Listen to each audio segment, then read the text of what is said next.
Assalamu alaikum, avec vous Madame Derkaoui Rokia. Donc on va terminer sur le module ou bien la matière théorie des langages. Donc on avait vu le contexte de cette discipline dans la vidéo précédente. Dans celle-ci, on va voir les notions de base de la théorie des langages, ou bien les concepts de base.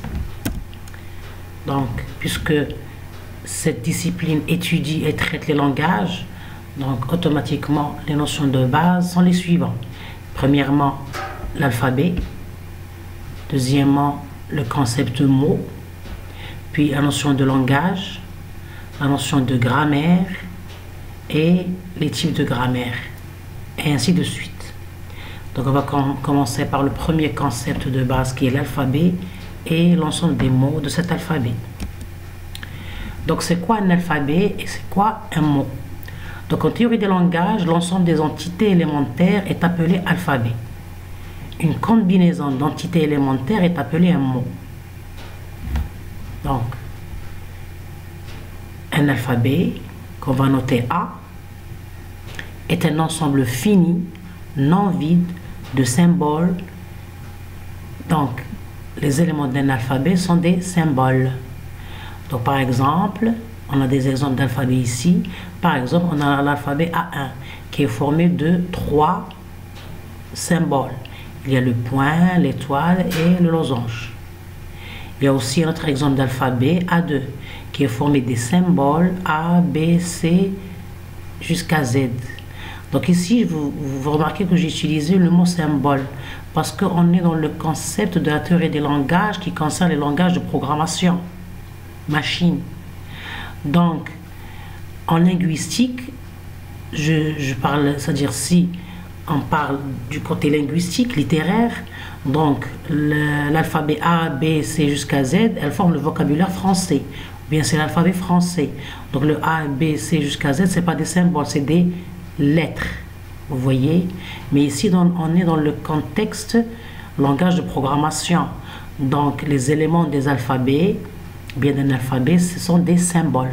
Vous voyez? Donc c'est ça c'est-à-dire il faut faire la différence. Il y a une nuance à ce niveau-là, parce qu'on est dans le domaine technologique, informatique. Bien. Donc ce sont des symboles. Le A ici c'est un symbole, ce n'est pas une lettre, parce qu'on n'est pas dans le contexte linguistique. Très bien. Un autre exemple d'alphabet, c'est le A3 par exemple, qui est formé des symboles if, then, else, id, mb, égal, plus. Donc c'est des symboles qu'on va traiter par la suite dans la théorie des langages. Bien, donc ça c'est la définition de l'alphabet dans le contexte de la théorie des langages. Donc c'est un ensemble, vous voyez que c'est un ensemble, donc le fait que dire c'est un ensemble de symboles, donc c'est sûr qu'on va utiliser la théorie des ensembles pour c'est-à-dire la théorie des ensembles la théorie des langages utilise la théorie des ensembles qui est un axe ou bien une partie de l'algèbre générale, donc des mathématiques, pour pouvoir, c'est-à-dire l'utiliser dans le traitement des langages de programmation. Deuxièmement, définition d'un mot. Donc un mot est défini sur un alphabet A. Donc, pour dire un mot, on doit avoir un alphabet. Ou bien pour construire un mot, on a besoin d'un alphabet. Donc un mot défini sur un alphabet A est une suite finie d'éléments sur cet alphabet A. Donc on va prendre des éléments, donc qui dit élément, dit des symboles. Donc le mot élément, il est déduit de la théorie des ensembles qui est un axe de l'algèbre mathématique. On dit ensemble et élément d'un ensemble. Dans notre cas, l'ensemble c'est l'alphabet A. Donc l'élément de cet alphabet, c'est un symbole et un ensemble d'éléments forme un mot. Vous voyez? Donc c'est très important que l'étudiant donne de l'importance à la terminologie parce que chaque discipline a sa terminologie spécifique. On est dans le domaine de la théorie des langages. Malgré qu'elle utilise la théorie des ensembles dans sa formulation, mais elle a sa terminologie spécifique. Donc on dit l'alphabet, c'est un ensemble fini non vide de symboles, vous voyez, et un mot est une suite finie de symboles qui sont les éléments de cet alphabet. Très bien. Donc par exemple un exemple de mot. Donc pour avoir un mot, on doit avoir un alphabet. Donc par exemple sur l'alphabet A1 qui est formé de ces 3 symboles, on peut construire un mot qui est formé de 3 symbole, par exemple, prendre l'élément, bien le symbole point. Donc on a 2 points, un point, deuxième point, et c'est-à-dire une étoile. Donc on a un mot qui est formé de 3 éléments, bien de 3 symboles de l'alphabet A1, qui est point, point, étoile. Sur l'alphabet A2, donc on va utiliser les symboles de l'alphabet A2, qui sont de A, B, C, D jusqu'à le symbole Z. Donc on peut utiliser, c'est-à-dire faire un mot qui est formé de 2 éléments, bien de 2 symboles, le I et le F, donc c'est if. Donc ici le if c'est un mot qui est formé de 2 symboles. Le I c'est un symbole, le F c'est un symbole. On est dans la théorie des langages. On n'est pas dans le linguistique, c'est-à-dire de la langue française. Parce que if dans la langue française, c'est-à-dire I c'est une lettre, F c'est une lettre. Ici c'est des symboles. C'est la théorie des langages. Sur l'alphabet A3, le mot if, ID égale à MB. Donc parce que on a des symboles if, on a le MB, on a le égal. Donc c'est-à-dire on a pris 3 symboles pour constituer un mot. Parce qu'un mot il est défini sur l'alphabet, c'est une suite finie d'éléments de cet alphabet. Très bien, ça c'est des exemples d'alphabet et de mots. Très bien. Donc en général, ça c'est pour récapituler, la théorie des langages utilise des concepts de la théorie des ensembles, qui est un axe de l'algèbre générale mathématique.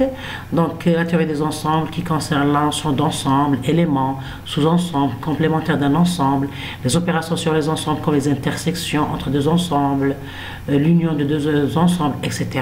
Donc toutes ces notions-là, c'est mathématique. On va les utiliser dans le contexte de la théorie des langages. Donc il faut que l'étudiant se rappelle de ces définitions, parce qu'il a déjà vu dans son cursus antérieur. C'est-à-dire c'est des notions mathématiques de base qui sont empruntées dans la théorie des langages. Donc il faut, c'est-à-dire faire une révision, bien des rappels pour pouvoir comprendre l'utilisation de ces concepts. Donc pour faire des rappels sur les concepts de la théorie des ensembles, je vous conseille de consulter ce PDF qui contient, c'est-à-dire les rappels essentiels de la théorie des ensembles utilisés dans la théorie des langages. Donc je vous laisse le lien dans la description. Très bien. C'est important que l'étudiant fasse un rappel pour qu'il comprenne par la suite l'utilisation de ces concepts. Si l'étudiant ne comprend pas, par exemple, l'union de 2 ensembles, s'il ne comprend pas cette union qui va être utilisée par la suite dans la théorie des langages, pour le traitement des langages de programmation, il ne pourra pas comprendre son utilisation. Donc il faut faire des révisions sur ces notions-là. Très bien. Donc en général, la notion d'alphabet, on a l'habitude d'entendre ce mot dans le domaine linguistique. Donc on a par exemple l'alphabet de la langue arabe, ou bien l'abjadiyya, qui est formé des lettres arabes. Alif, B, T, Th, etc. On a aussi l'alphabet de la langue française qui est formé des lettres A, B, C, D, E, etc. Et on a par exemple l'alphabet du langage machine, si je puis dire. Donc le langage machine qui est un langage binaire qui est formé de 2, c'est-à-dire symboles, le 1 et le 0, bien de 2 valeurs, le 1 et le 0. Donc ça s'appelle langage binaire, qui est le langage compris directement par la machine, bien par l'ordinateur. Donc ce sont des alphabets, chaque alphabet concerne un contexte. Donc l'alphabet arabe et français, c'est dans le contexte linguistique, littéraire, et ici le langage machine, c'est un langage qui concerne bien sûr le traitement de la machine, bien de l'ordinateur. C'est le langage qui est compris directement par la machine. Mais on a dit que le fait de programmer en langage machine, bien langage binaire, c'est pas facile, c'est difficile. C'est pour ça qu'on a conçu et créé des langages évolués qui sont proches du langage naturel, comme le Java, le C, le Python, les différents langages de programmation. Donc c'est sûr que puisque ce sont des langages, ils ont des alphabets. Donc par exemple ici on a l'alphabet, c'est-à-dire quelques mots réservés de l'alphabet de la langue Java ici. Il faut que je corrige, c'est le langage, par exemple le langage Java. Ok, donc vous voyez qu'on a par exemple les symboles de l'alphabet ou bien les mots réservés. Vous voyez que les mots réservés sont en anglais. Donc on a abstract, boolean, byte, class. Vous voyez qu'il y a la notion de classe parce que le langage Java il est basé sur la programmation orientée objet. Donc on a int, church, private, package. Donc ce sont des symboles. Parce que c'est un alphabet qui est formé de symboles. Ce sont des symboles qui, par la suite, dans la conception du langage Java, vont être des mots réservés, ou bien des mots-clés. La même chose ici, on a les mots-clés du langage C. Vous voyez qu'il y a des différences, parce que chaque langage de programmation, il a son alphabet, ou bien ses mots-clés, et bien sûr, c'est spécifique au langage. Donc, on a par exemple auto, break, else, long, int. On peut avoir des symboles qui sont en commun. Float, const, continue, default, goto, size of, void, vous voyez, while. Donc, ce sont des mots réservés. Donc, c'est l'ensemble de mots réservés. Bien sûr, en général, lorsqu'on veut écrire un programme dans un langage quelconque, on doit éviter l'utilisation de ces mots réservés comme étant des identificateurs. C'est-à-dire, on ne va pas donner un nom d'une variable qui est le même que le mot-clé. Ça va causer des conflits. Donc, il faut éviter ces mots réservés comme identificateurs de variables. Bien. Donc, ça, c'est la notion d'alphabet. Donc, dans notre cas, on va utiliser l'alphabet ici qui concerne le langage de programmation. Parce que la discipline théorie de langage, c'est une discipline ou bien un module qui concerne le traitement des langages de programmation. Donc, c'est l'alphabet qui concerne les langages de programmation, comme par exemple le Java, le C, le Python, etc. Et chaque langage a son propre alphabet. Bien. Donc ça, c'est pour, je vous ai donné tous ces exemples-là pour se situer dans le contexte de la théorie des langages. Très bien. Donc on utilise le langage évolué, ou bien on traite les langages évolués comme le Java, le C, et ainsi de suite. Bien. Donc ça, c'est une petite remarque concernant la terminologie. C'est très important de comprendre les terminologies d'une discipline qu'on étudie. Donc par exemple, on a dit que la compilation, c'est un axe qui étudie dans la théorie des langages. Donc la compilation, elle contient l'analyse lexicale et l'analyse syntaxique. Donc lors de l'analyse lexicale d'un programme qui est écrit dans un langage, l'alphabet est l'ensemble des symboles du clavier, tandis que les mots sont les mots-clés, les identificateurs, les nombres, les opérateurs qui sont contenus dans le programme. Donc ils sont généralement appelés des lexèmes. Vous voyez? Donc langage de programmation, lors de l'analyse lexicale de ce programme, écrit dans un langage de programmation, lorsqu'on fait l'analyse lexicale, le programme va être, c'est-à-dire divisé en des lexèmes, qui sont, c'est-à-dire les mots clés, les identificateurs, les nombres, les opérateurs qui sont contenus dans le programme. Mais lorsqu'on va saisir, c'est-à-dire à travers le clavier, on commence à écrire le programme, on parle ici d'un ensemble de symboles du clavier, qui va être corrigé lexicalement et syntaxiquement. Lors de l'analyse syntaxique, dans cette phase, on va utiliser les lexèmes qui sont générés par ou bien détectés ou bien déterminés par l'analyse lexicale pour être corrigés syntaxiquement. Donc, lors de l'analyse syntaxique d'un programme, les éléments de base de l'alphabet sont les mots-clés, les identificateurs, les nombres, les opérateurs, autrement dit les lexèmes de l'analyse lexicale. C'est-à-dire que ce sont les lexèmes qui sont détectés par l'analyse lexicale. Tandis qu'un mot est une suite de lexèmes, des expressions ou instructions et forme un programme.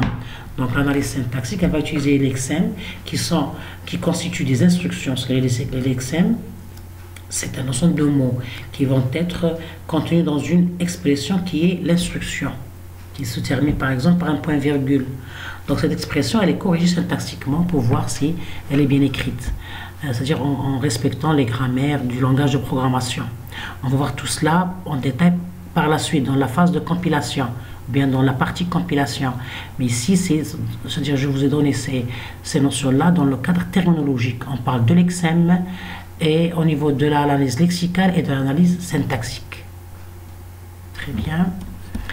On va terminer la définition c'est-à-dire des notions qui est l'alphabet et le mot. Donc on a compris que veut dire un alphabet, que veut dire un mot. Maintenant on va parler de la notion de longueur d'un mot. On dit longueur d'un mot, bien le cardinal d'un mot. Donc on a dit que le mot c'est un ensemble fini d'éléments, une suite d'éléments, bien de symboles d'un alphabet A. Donc, c'est quoi la longueur d'un mot? La longueur d'un mot, U, on va prendre, c'est-à-dire noter un mot comme par la notation U. Donc, on a un mot U, sa longueur, on dit longueur du mot, bien le cardinal, il est défini sur, c'est-à-dire ce mot qui est défini sur l'alphabet A. Le cardinal, c'est quoi? Qui est noté par 2 barres et U, donc c'est une notation qui est purement algébrique. Donc, et le nombre de symboles qui composent U. Donc, le cardinal ou bien la longueur d'un mot, c'est l'ensemble des symboles qui forment ce mot. Et bien sûr, ces symboles-là, ils appartiennent à l'alphabet qui va définir ce mot-là. Donc, mathématiquement, on va dire qu'on a l'alphabet A, on a le mot U, le cardinal de U. Pour le symboliser, on va prendre 2 barres et le mot à l'intérieur est égal à, on va c'est-à-dire calculer le nombre de mots qui constituent, le nombre de symboles qui constituent ce mot. Donc on dit le nombre de symboles ou bien le nombre d'éléments. Le fait de dire le nombre de symboles, c'est en revenant à la définition de l'alphabet. Un alphabet, c'est un ensemble de symboles. Et le fait de dire un ensemble d'éléments, c'est en utilisant la terminologie de la théorie des ensembles de l'algèbre mathématique. Un ensemble est formé d'éléments. Vous voyez, donc c'est kiff-kiff. On peut dire le nombre de symboles qui forment le mot, ou bien on peut dire le nombre d'éléments qui forment le mot. Vous voyez, la terminologie, elle est dédiée à chaque discipline. Le fait de dire un élément d'un ensemble, c'est la terminologie de la théorie des ensembles de l'algèbre mathématique. Et le fait de dire symbole qui forme le mot, c'est en revenant à la définition de l'alphabet dans la théorie des langages. L'alphabet est un ensemble de symboles qui sont bien sûr saisis au clavier. Donc en général, donc notre clavier est formé de symboles. C'est grâce à ces symboles-là qu'on peut écrire un programme, ou écrire des mots d'un certain langage, qui est bien sûr formé d'un certain alphabet. Bien. Donc, par exemple, on avait vu qu'on a par exemple, on a pris des exemples de 3 alphabets, A1, A2, A3, qui sont formés de ces symboles-là.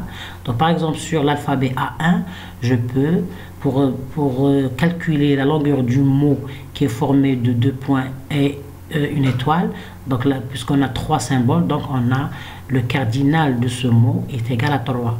Donc on dit cardinal ou bien on dit la longueur du mot est égale à 3. La même chose sur A2, on a défini, bien déterminé le mot if. Donc ce mot if, il est formé de 2 symboles, I et le F. Donc est égal à 2. Je ne peux pas dire de 2 lettres parce que je ne suis pas dans le linguistique, le littéraire. Je n'utilise pas la langue française, non. Je suis en train de traiter le langage de programmation dédié à l'ordinateur. Donc, le I, c'est un symbole de l'alphabet A2 qui est formé de ces symboles-là. Le F, c'est un symbole qui appartient à l'alphabet A2. Donc, IF, il est formé de 2 symboles, donc sa longueur, bien son cardinal est égal à 2. Sur l'alphabet A3, qui est formé de ces symboles-là, le if, le then, le else, ce sont des symboles. C'est-à-dire unique. If, c'est un seul symbole. Il n'est pas formé de I et de F, non.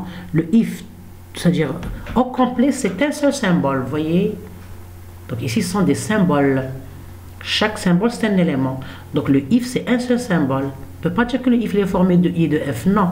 Parce que le I et de F, ce ne sont pas des symboles de l'alphabet A, donc A3. Donc le if tout au complet, c'est un seul symbole. Donc, le mot qui est formé de if id égale à mb, on a ici le symbole if, le symbole id, le symbole égal, le symbole mb. Ce sont 4 symboles. Donc, on a le cardinal, la longueur du mot est égale à 4. Donc, ici, on peut avoir, c'est-à-dire l'étudiant peut poser la question en me disant, madame, ici le vide. Le vide, normalement, c'est un symbole, on peut, c'est-à-dire le compter dans le cardinal. Non, parce qu'on va voir par la suite qu'un mot vide, il a une longueur égale à 0. Donc ça, c'est un mot vide, donc c'est 0. La longueur égale à 0, donc il n'est pas compté. Parce que la longueur d'un mot, c'est le nombre, c'est-à-dire d'un mot, et le nombre de symboles qui composent ce mot U.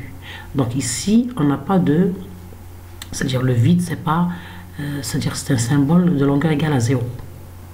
Ok, donc if id égale à mb, on a le if, un symbole, donc c'est 1, le id c'est un symbole, donc c'est 2, égale c'est un symbole, donc c'est 3, mb c'est un symbole, donc c'est 4, donc la longueur, bien le cardinal du mot, de ce mot-là est égal à 4. Une petite remarque, si par exemple ici je vais utiliser le A comme symbole, ça va être une erreur. Pourquoi? Parce que le symbole A n'appartient pas à l'alphabet A3, donc c'est un symbole étranger, donc le mot il est incorrect. Vous voyez? Donc, on doit constituer le mot des symboles de son alphabet et pas d'un autre alphabet. Très bien. Maintenant, le mot vide dont je viens de parler. Donc, le mot vide, c'est quoi? On va le noter par epsilon et défini sur tous les alphabets. Et le mot de longueur égale à 0. Autrement dit, bien mathématiquement, le cardinal de epsilon est égal à 0, c'est-à-dire en utilisant le symbolisme, bien la notation mathématique, les deux barres, c'est la notation dédiée au cardinal. Cardinal de epsilon est égal à 0. Donc tous les alphabets, quels que soient leurs éléments ou bien leurs symboles, contiennent l'élément vide qui est égal à la longueur 0. Dans notre cas, c'est l'espace par exemple, l'espace dans un langage de programmation. Bien dans une instruction d'un langage de programmation. En le saisissant par le clavier, c'est l'espace. Ok, très bien. Donc le mot vide qui est noté epsilon, il est de longueur égale à 0. Il fait partie de l'alphabet, mais c'est un mot qui est égal de longueur égale à 0. Bien.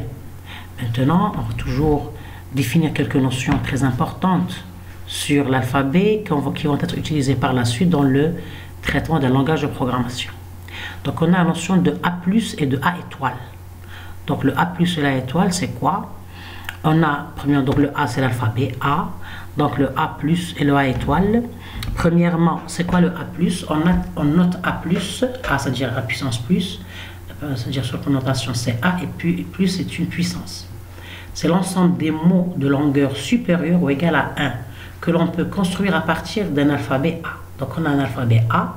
Tous les mots qui peuvent être constitués à partir de cet alphabet forment le A+. À part, c'est-à-dire ils sont supérieurs ou égal à 1. Donc on a dit que le mot vide, c'est un mot dont la longueur égale à 0. Donc le A+ ne contient pas le mot vide. Vous voyez, c'est ça la définition de A+. A+, c'est tous les mots qui sont constitués de l'alphabet et on n'a pas le mot vide. Parce que ce sont les mots de longueur supérieure ou égale à 1. Donc le mot vide ne fait pas partie de cet alphabet. Par contre, le A étoile, c'est l'ensemble des mots que l'on peut construire à partir de A, y compris le mot vide. Donc le A étoile est égal au mot vide qu'on a noté epsilon, union A+. Donc c'est l'ensemble qui est formé d'un seul mot qui est epsilon, union le A+. Donc ici, le A étoile, c'est le A+, qui contient, en plus, on lui ajoute le mot vide. Vous voyez? Donc ici, j'ai utilisé l'union de deux ensembles. J'ai utilisé la théorie des ensembles, les opérations sur les ensembles, qui est l'union, qu'on va voir par la suite. Donc, l'union, c'est le fait c'est-à-dire d'ajouter à l'ensemble A+, qui est l'ensemble de tous les mots à part le mot vide, c'est-à-dire les mots qui sont supérieurs ou égales à 1, dont la longueur est supérieure ou égale à 1, plus le mot vide qui a une longueur égale à 0. Très bien. Donc ça, c'est le A étoile. C'est le A+, plus le mot vide. Troisièmement, il y a l'opération de concaténation. C'est une opération dans l'alphabet A. Donc on a soit, c'est quoi la concaténation? Comme son nom l'indique, concaténer deux choses. Et juxtaposer, bien c'est-à-dire on va voir, concaténer c'est juxtaposer. Soit deux mots U et V définis sur un alphabet A. Donc on a un alphabet A et deux mots qu'on a notés U et V. La concaténation de U avec V, on peut la noter U.V ou bien UV collé tout simplement. S'il y aurait une nuance, en utilisant le point. Mais ces deux notations sont correctes. On va concaténer deux mots, donc on va symboliser ça par U.V ou bien UV tout simplement. U est c'est-à-dire à son côté le V, de façon séquentielle. Donc, le mot U.V qui est la concaténation des deux mots et UV est le mot formé en faisant suivre les symboles de U par les symboles de V. C'est-à-dire on va prendre le UV et on va lui ajouter d'une façon séquentielle les symboles de V. Donc c'est ça la concaténation, c'est de prendre les deux mots et de les c'est-à-dire écrire d'une façon séquentielle un à la suite de l'autre. Donc il y a UV et VU. C'est pas kiff-kiff, parce qu'on va voir par la suite que la concaténation, elle n'est pas commutative. Donc, on notera U de n, U à la puissance n, le mot U concaténé n fois. C'est-à-dire, U à la suite, c'est U, puis U, n fois. Donc, le U à la puissance n, c'est la concaténation de U n fois. On va prendre les symboles de U et on va les écrire n fois. Un à la suite des autres. Donc, puisque U à la puissance n, c'est le mot qui est concaténé n fois. Donc U0, si n égale à 0, c'est-à-dire U0, c'est epsilon, c'est-à-dire c'est un mot vide de longueur égale à 0. Donc U à la puissance 0, c'est le fait de dire qu'on a un mot vide dans le cadre de la concaténation. U à la puissance n, bien sûr avec n supérieur égal à 1, parce qu'on a vu ici le cas de U égale à 0, le cas de n égale à 0, c'est le mot vide. Pour n supérieur égal à 1, c'est-à-dire 1 et plus, donc U à la puissance n, c'est U fois, c'est-à-dire concaténé à UN-1. On va concaténer le U avec UN-1, bien sûr avec n supérieur égal à 1. On va prendre un exemple pour mieux comprendre. Par exemple, sur l'alphabet A2, donc on a vu ici que l'alphabet A2, elle est formée des symboles A, B, C, D, E, F jusqu'à Z. Donc, sur l'alphabet A2, si U égale à A, B, B, donc vous voyez que le U est formé des symboles A et B. C'est sûr que ces symboles-là appartiennent à l'alphabet. Si les symboles n'appartiennent pas à l'alphabet, c'est une erreur lexicale. Donc, U égale A, B, B, c'est un mot qui est formé par 4 symboles de l'alphabet A2. Et on a V qui est formé de CC. Donc, ok, on voudrait concaténer le I et le V. Donc, le symbole de la concaténation, c'est U.V ou bien UV tout simplement, c'est kiff-kiff. Donc, U.V est égal, on va prendre les symboles de U, c'est-à-dire, il faut respecter l'ordre U, V. Donc, on va commencer par U, puis on va prendre les symboles de V. On va commencer par les symboles de U et on va les concaténer au symbole de V. Il faut respecter l'ordre. Donc, on va prendre les symboles de U. Donc, c'est A, B, B, très bien. Et on va écrire par la suite les symboles de V qui sont CC. Donc, on va obtenir un nouveau mot qui est le mot W formé de la concaténation de U et V. Donc, on a un nouveau mot de longueur différente et de symboles différents. Donc, c'est-à-dire les symboles sont la concaténation des deux symboles U et V. Donc, on a A, B, B, et on a concaténé le CC qui sont les symboles du mot V. Donc, on a un nouveau mot qui est le mot formé des symboles de U et de V. Donc, si par exemple on voudrait calculer ou bien former le mot U à la puissance 3, donc on a ici n égale à 3, donc on va prendre, comme on a dit ici, on va concaténer le mot U 3 fois. Donc on va prendre les symboles, donc comme si on va écrire U fois U fois U, c'est-à-dire U concaténé à U concaténé à U. Donc on a ici A, B, B une seule fois, deuxième fois c'est A, B, B, deuxième fois, troisième fois c'est A, B, B. Donc on va obtenir un nouveau mot qui est formé, c'est-à-dire on a ici la longueur du nouveau mot, c'est 4 plus 4 c'est 8, plus 4 c'est 12. Vous voyez un nouveau mot qui a 12 symboles, la longueur de ce mot est 12. Alors que le U, tout simplement, sa longueur, c'est 4. Donc, c'est toujours pour pouvoir générer des mots vis-à-vis de l'alphabet. Donc, cette opération de concaténation nous permet de générer des mots. OK? Très bien. Maintenant, on va parler des propriétés de la concaténation parce que c'est important de respecter ces propriétés-là pour générer les mots dans notre langage de programmation. Donc, on a la concaténation est non commutative. Que veut dire non commutative? C'est le fait de dire concaténer U et V est différent de concaténer V et U. Elle n'est pas commutative. On va voir ça sur un exemple. Donc sur l'alphabet A2, si on va, c'est-à-dire si on a le mot U qui est formé de A, B, B et le mot V qui est formé des symboles CC, donc on va calculer, bien générer le U.V, on va concaténer deux mots, on va trouver A, B, B, CC. Très bien, c'est ça le nouveau mot UV qui est formé de ces 6 symboles. Maintenant, si on va voir le VU, donc on va prendre CC, donc on va commencer par les symboles de V, donc c'est CC, et on va leur ajouter séquentiellement les symboles du mot U, qui sont AABB. Donc vous voyez que ce mot-là, il est différent de ce mot-là. AABBCC est différent de CCAABB. Vous voyez? Donc puisqu'ils sont différents, donc la concaténation, elle n'est pas commutative. Parce que si elle était commutative, on aurait ici un égal. Donc UV est différent de VU, donc cette loi, bien cette opération, elle n'est pas commutative. La deuxième propriété, la concaténation est associative. Pourquoi? Parce que justement, je vous ai dit, il faut réviser et faire des rappels sur la théorie des ensembles. Parce que toutes ces notions-là, ce sont des notions sur les ensembles. Donc, puisque l'alphabet est un ensemble, donc toutes les opérations qui sont étudiées dans la théorie des ensembles peuvent être utilisées par l'ensemble qui est l'alphabet. Donc, par exemple, on a l'alphabet A2. Donc, si on va prendre un mot de cet alphabet qui est A, A, B, B, un deuxième mot V qui est C, C, et un troisième mot W qui est B. Donc, si on va calculer ou bien concaténer U, vous voyez ici, U, on va concaténer au mot V fois W. Il faut donner de l'importance aux parenthèses. Est égal au mot qui est entre parenthèses qui est U.V, tout.W. Il est égal à U.V.W. Si on va calculer ou bien générer ce mot U. En parenthèse VW, ça va nous donner ce mot-là. Donc c'est le même que ce mot-là, c'est le même que le mot définitif qui est AABBCCB. Vous voyez? Donc la loi de concaténation, elle est associative et elle n'est pas commutative. Maintenant, la loi de concaténation est une loi de composition interne sur A étoile. Et epsilon est son élément neutre. Donc ce sens, c'est une définition qui est, c'est-à-dire déduite de la théorie des ensembles. La concaténation, c'est une opération, bien une loi qui est déterminée sur l'ensemble qui est l'alphabet A, étoile, c'est-à-dire qui contient le mot vide. Donc c'est une loi interne. Pourquoi c'est une loi interne? C'est quoi une loi interne?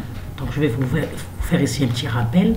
En mathématiques et spécifiquement en algèbre générale, bien plus précisément en algèbre générale, une loi de composition interne est une application qui, à deux éléments d'un ensemble E, associe un élément de E. Ça veut dire, si on prend deux éléments de cet ensemble-là, si on va lui appliquer cette loi ou bien cette application, on va obtenir un élément qui appartient aussi à l'élément E. Donc c'est interne. Donc, sur l'alphabet A étoile, ici l'ensemble, c'est E, c'est l'alphabet A étoile. Si U appartient à A et V appartient à A, ce sont deux éléments, c'est-à-dire deux mots qui sont générés de l'alphabet A. Alors U.V appartient à A. Donc par conséquent, A étoile point est un monoïde. Ok. Ici il y a une petite, c'est-à-dire correction mathématique. Je ne peux pas dire appartenir. Un mot, c'est un ensemble d'éléments. Donc c'est inclus normalement. C'est inclus. Vous voyez, si U est inclus dans A, ici c'est V est inclus. Parce qu'on a un ensemble de... Parce qu'on dit appartient si c'est un seul élément de l'alphabet A.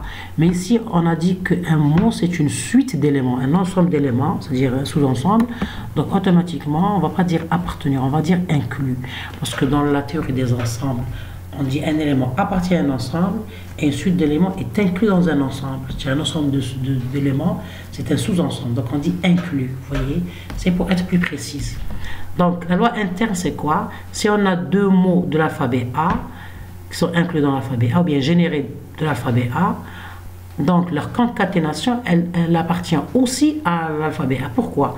Parce que les éléments de la concaténation, bien les symboles du mot qui est généré en faisant la concaténation des deux mots UV, il contient les symboles de U et V. Et les symboles de U et V sont des symboles de A, donc c'est interne. C'est une loi interne. Donc par conséquent, c'est-à-dire l'ensemble qui est formé de A étoile et point, c'est-à-dire l'application concaténation qui est déterminée sur l'alphabet A étoile, est un monoïde. Ça, je suis en train d'utiliser la terminologie de l'algèbre. C'est un monoïde. Donc pourquoi je dis que A étoile point est un monoïde? Parce qu'en mathématiques et spécifiquement en algèbre générale, la définition d'un monoïde est la suivante. Un monoïde est une structure algébrique utilisée en algèbre générale qui est définie comme un ensemble muni d'une loi de composition interne qui est associative et a un élément neutre. Donc cette structure, c'est-à-dire c'est une définition de l'algèbre générale.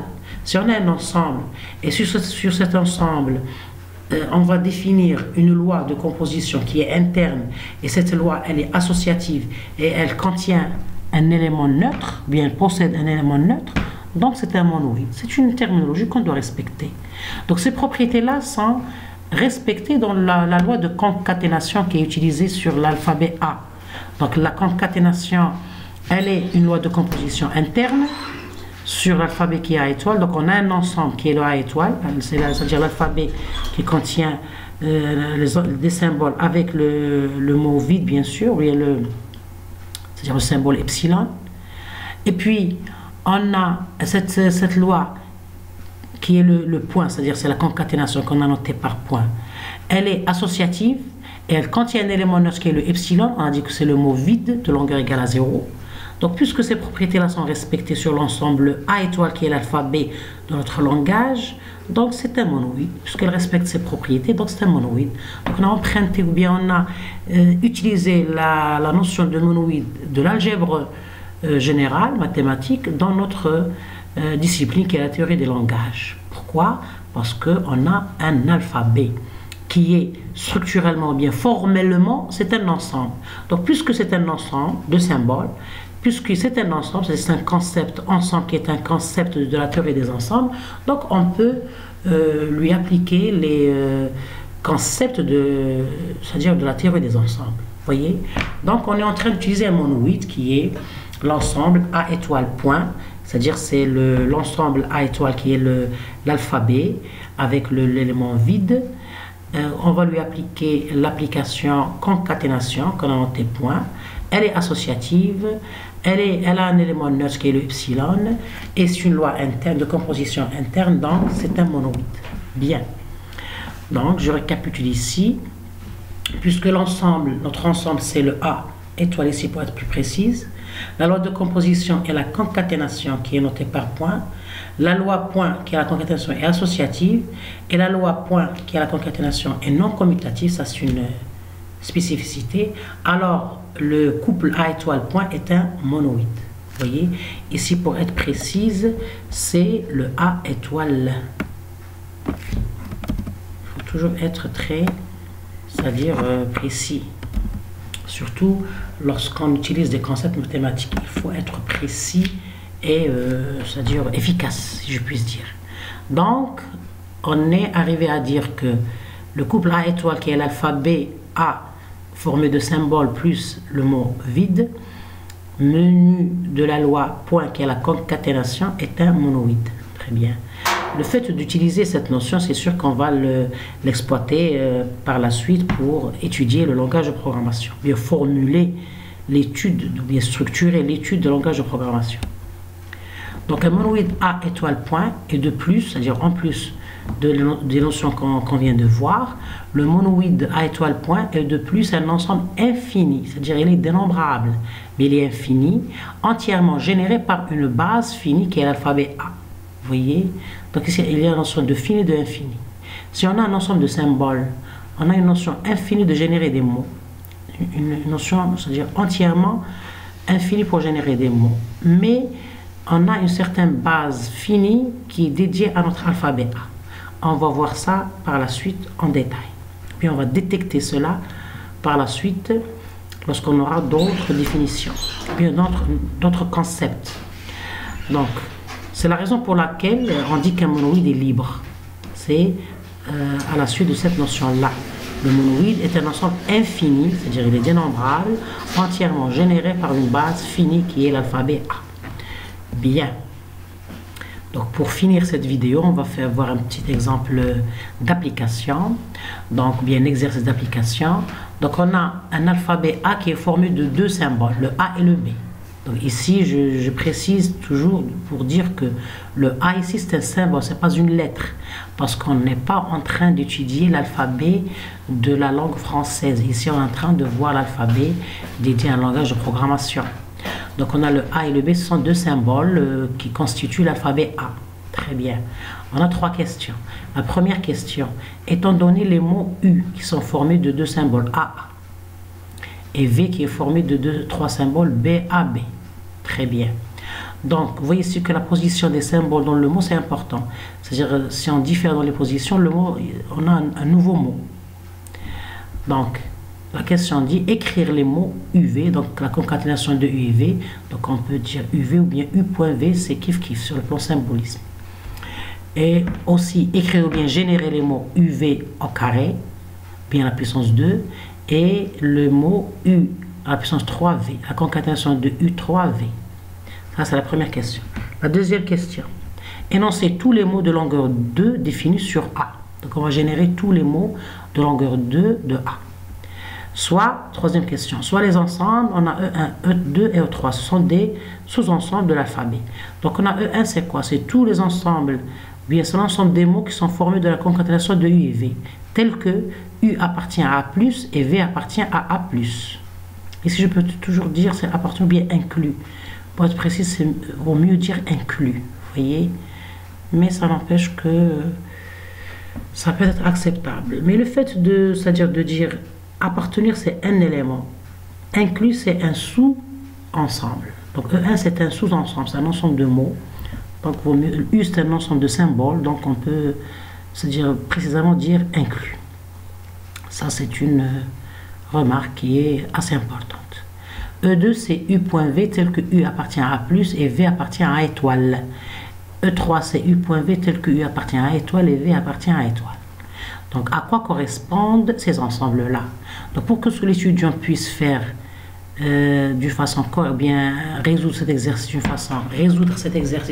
d'une façon efficace ou bien correcte, il doit avoir lu et compris toutes les définitions concernant ces notions-là ou bien ces concepts. Parce que le fait ici d'utiliser le symbole A+, A étoile, U.V, donc ce sont des notions qu'on a déjà vues. Donc si l'étudiant ne connaît pas la notion de concaténation, il ne peut pas résoudre l'exercice. S'il ne connaît pas que veut dire le A+, que veut dire le A étoile, il ne va pas pouvoir résoudre cet exercice. Donc il faut avoir les notions sur le plan définition, c'est-à-dire sémantique, le sens du concept, et aussi sur le plan syntaxique, l'écriture syntaxique du concept. Donc le A+, c'est quoi? C'est l'alphabet qui contient tous les mots dont la longueur est supérieure ou égale à 1. Ça, sur le plan sens, sémantique. Et le symbolique, c'est A+, vous voyez, donc il faut comprendre la syntaxe et la sémantique, bien sûr en utilisant les notions informatiques.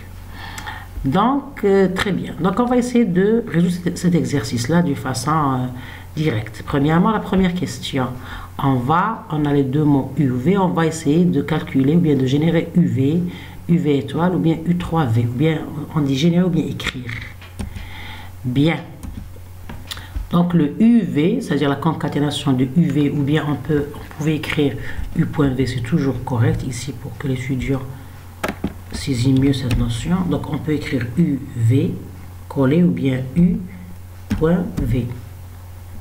Les deux notations sont correctes. Bien.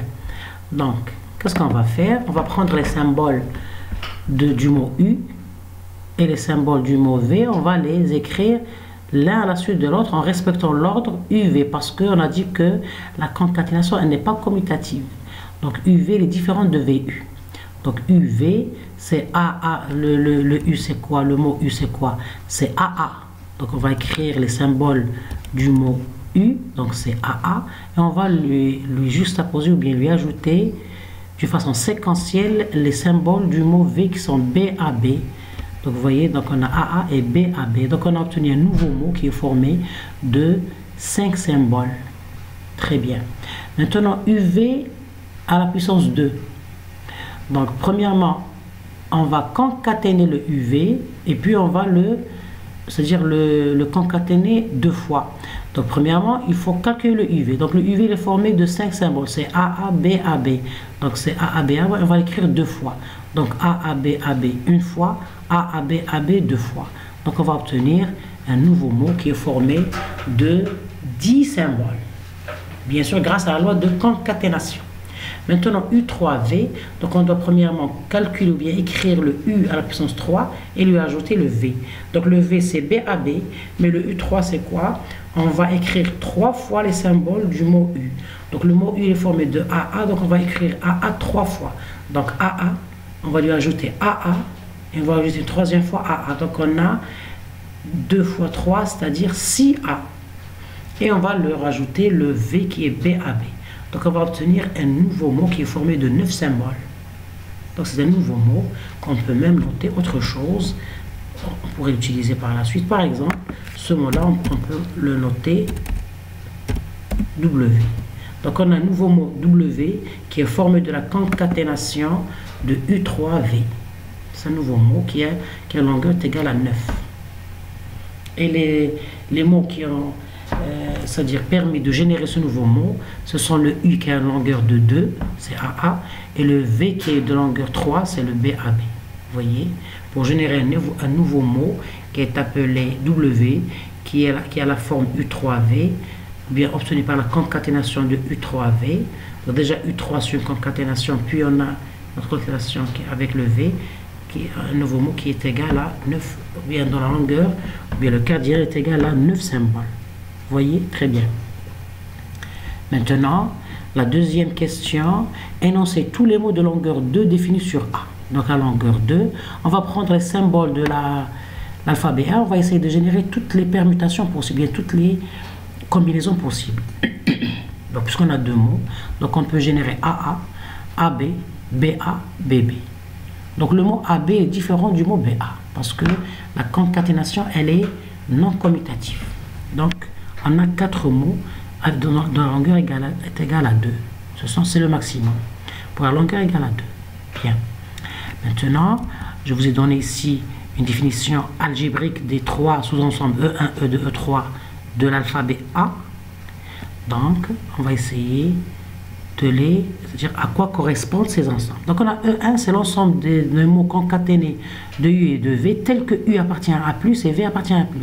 Le fait de dire que U appartient à A+, c'est-à-dire que U ne peut pas être un mot vide. Et le fait de dire que V appartient à A+, le V ne peut pas être un mot vide. Donc, la concaténation, au minimum, elle contient un mot qui est supérieur, c'est-à-dire à 0. Il n'est pas vide. Donc, c'est l'ensemble des mots U appartenant à étoile, tel que le cardinal de U est supérieur ou égal à 2. Ici, pour être plus précis, on ne va pas utiliser U. On va utiliser puisqu'on a utilisé U, le V, on utilise c'est-à-dire un nouveau mot, W, qui appartient à étoile, tel que la longueur de W est supérieure ou égale à 2. Pourquoi on a dit supérieur ou égal à 2? Parce que c'est-à-dire on a explicité cette écriture algébrique. Le U appartient à A+. Ça veut dire que le U, la longueur de U, elle est supérieure à 0. Parce que la A+, c'est l'ensemble des symboles. C'est-à-dire l'ensemble des symboles. On va revoir ici la définition pour être plus précis. Donc, on note A+, l'ensemble des mots de longueur supérieure ou égale à 1 que l'on peut construire à partir de l'alphabet A. Donc, le A+, c'est l'ensemble des mots générés de A, mais qui ont une longueur supérieure ou égale à 1. Donc, puisque ici, la longueur, elle est supérieure ou égale à 1. Donc, le U n'est pas vide, donc c'est supérieur ou égal à 1. Donc, c'est 1 et plus. V appartient à A+, donc supérieur ou égal à 1. Donc, c'est sûr que la concaténation de mots qui sont supérieurs ou égale à 1, elle doit être supérieure ou égale à 2. Minimum, c'est 2. Vous voyez? Donc, c'est l'ensemble des mots W qui appartient à A étoile, tel que le cardinal de la longueur W est supérieur ou égal à 2. Donc, c'est l'ensemble des mots d'au moins 2 symboles. Donc, on a, c'est-à-dire, écrit d'une façon plus précise cette écriture algébrique. Donc, le E1 ici, de cette façon-là, il a le même sens que l'écriture W appartient à A étoile, tel que le cardinal de W est supérieur ou égal à 2. Ici, c'est plus explicite. C'est simplifié. Bien. Maintenant, la deuxième formule algébrique, elle dit qu'on a un sous-ensemble E2 qui est formé de la concaténation de U et V, tel que U appartient à A+, et V appartient à A étoile. Donc ici, le fait de dire U appartient à A+, donc c'est un mot qui est supérieur ou égal à 1, dans la longueur, bien sûr. V appartient à A étoile. Il peut avoir une valeur, c'est-à-dire il peut être un mot vide qui est égal, c'est-à-dire la longueur égale à 0. Donc le minimum c'est-à-dire la longueur minimale des mots qui forment E2 est égale à 1. Donc puisqu'elle est égale à 1, elle est supérieure ou égale à 1, donc c'est A étoile, c'est A+. Donc E2 c'est A+. Parce que ici, le mot qu'on peut générer dans E2, bien sûr en respectant cette formule, c'est un mot qui est formé c'est-à-dire d'un mot U qui est supérieur ou égal à 1, avec un mot qui est égal à 0, à longueur égale à 0. Donc 1 avec le 0, c'est 1. Donc c'est supérieur ou égal à 1. Donc, puisque c'est supérieur ou égal à 1, donc c'est l'ensemble des mots qui sont supérieurs ou égal à 1. Donc c'est la définition de A+. Donc le E2, c'est A+. Ici, on l'a écrit autrement, en utilisant la loi de concaténation entre deux mots U et V. Mais c'est toujours A+. Troisièmement, le E3, c'est UV, tel que U appartient à A+, et V à étoile, et V appartient à étoile. Donc le minimum des mots, c'est-à-dire la longueur minimale des mots qui sont générés dans E3, on a ici, puisque ça appartient à A étoile, donc c'est un mot qui peut être vide, donc c'est 0. Ici V appartient à étoile, donc minimum c'est un mot qui peut être dans la longueur est égal à 0. Donc 0 avec 0 c'est 0. Donc le mot dans la longueur minimale c'est le mot vide. Donc puisque le E3 contient l'élément 3 et l'élément vide, donc c'est A étoile. Donc E3 c'est l'ensemble A étoile. Vous voyez, c'est-à-dire en vous donnant cette définition là pour déduire la notion de A étoile, pour voir que l'étudiant a compris la notion de l'ensemble A étoile, qui est l'ensemble des mots formés des symboles de l'alphabet A. En plus, elle contient le mot vide qui est de longueur égale à 0. Vous voyez? Non? Très bien. Donc ça, c'est un exercice récapitulatif, ou un exercice d'application pour voir que l'étudiant il a compris les définitions algébriques des différents sous-ensembles déterminés sur l'alphabet A. D'accord? Donc cela termine la première partie sur la notion de base de la théorie des langages. On va voir, une fois qu'on a bien compris la notion d'alphabet de mots, on va voir dans la vidéo prochaine la notion de langage, qui est la notion importante étudiée dans la discipline théorie des langages. Merci pour votre attention et à la prochaine vidéo.